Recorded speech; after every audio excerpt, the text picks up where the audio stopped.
Bu hovlimizning narxi 54.700 dollar. Oz-moz o'tib beradigan joyi bor. Xat hujjatlarni ko'rib, tekshirib olaverasizlar. Umumiy yer maydoni 5 sotuvdan iborat.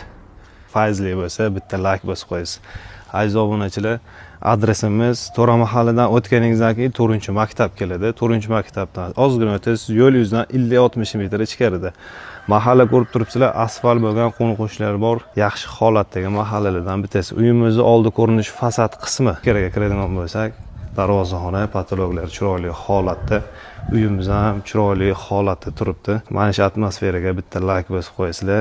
Zilonli zonasida ham chiroyli holatda ekinlarni ekib qo'yishgan ekan.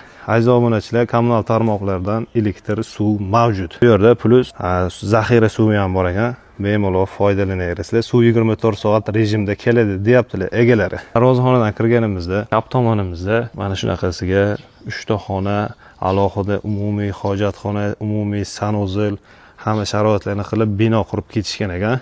O'zingiz uchun kelib ko'rib olaverasiz. Ichkarilarini olmadik, kelganingizda ko'rib olaverasiz. Bu tomonimizda ham chiroyli holatda uylarni qurib qo'yishgan ekan. Aziz obunachilar, o'zimiz uchun yashaymiz deb qurgan ekanlar. Egalarining aytishlari bo'yicha chiroyli, baquvvat to'siqlarni ishlatganman deb aytib turibdilar. Darvozaxonadan kirganingizda ro'parada uy dahliz sifatida qurib ketilgan. Uy dahlizi ichi ham chiroyli holatda turibdi. Remontlari yaxshi, patologlari chiroyli holatda turibdi. Shu uy dahlizimizdagi podval qismimiz.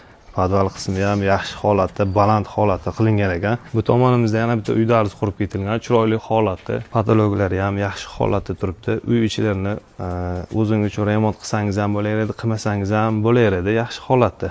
Bu tomonimizda yana bitta uy dahliz, o'rtasi koridor, orqa tomonda sanuzil joylashtirib ketilgan. Aziz obunachilar, ma'lumot o'rnida aytib o'tamiz.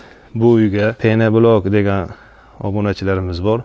Kolonnalarni quyib o'rin turibdi. Agar e'tibor bergan bo'lsa, ana har bitta burchakka kolonnalarni quyib, seysmo poyezdlarni baquvvat qilib, armaturlarni tashlab qurishgan ekan. Aziz obunachilar, o'zingiz uchun bir qator kelib tekshirib olaverasiz. Bu tomonimizga keladigan bo'lsak, aziz obunachilar, uy egalari gulga qiziqadiganlar shekilli gullarni chiroyligidan parvarishlab qo'yar ekanlar. Bu tomonimizda burchagimizda tandirxona joylashtirib ketilgan. Tandir xonasi qayerda degan obunachilarimiz uchun ko'rsatib qo'yapmiz. Umumiy sanuzil, umumiy hojatxona, bu tomonimizda yana alohida 3 ta xonasi bor.